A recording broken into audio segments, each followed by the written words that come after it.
In some cases, they seem to be operating as a group in the vicinity of each other, flying past each other, flying very up close to each other, and then proceeding to do whatever they are that they're doing.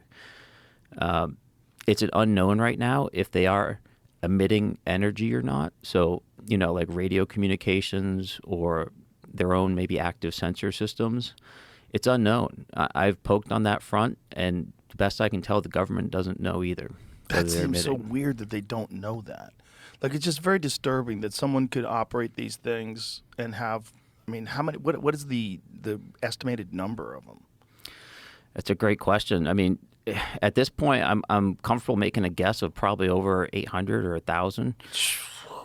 And how many of those are sightings of the same object? How many of those are individual objects? How many of those are unique objects? Right. So it's tough to say, but this isn't just a few objects that people are seeing.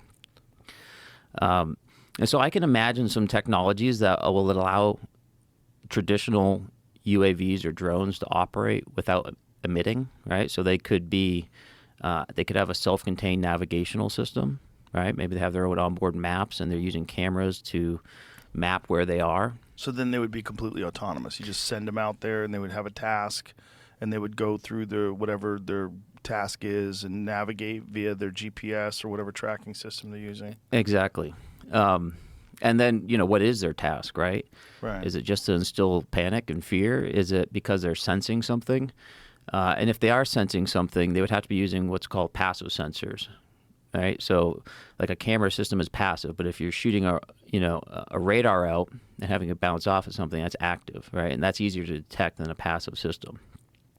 So I could imagine, a fully self-contained autonomous drone system that is doing something potentially with passive sensors that allows it to operate without emissions, which is going to make it harder to track. If they're doing it at night, if they do have passive systems, like some sort of an optical system, wouldn't that be hindered by the low light conditions, or do we have stuff that is able to detect whatever they're looking for at night? Yeah, depends what they're looking for, but ultimately there is tech. There's electro-optical systems, there's infrared camera systems, not unlike the jets or the systems that we had on my jet.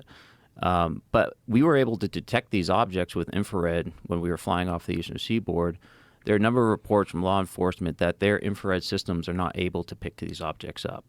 And not just this year, but also the incidents over Langley last year. The pilots that responded to that incident, I've spoken to them, they weren't able to lock these up with their infrared systems either. So they do seem to be exhibiting some type of signature management. That's interesting. So is the signature management so is it a heat signature that they're giving off?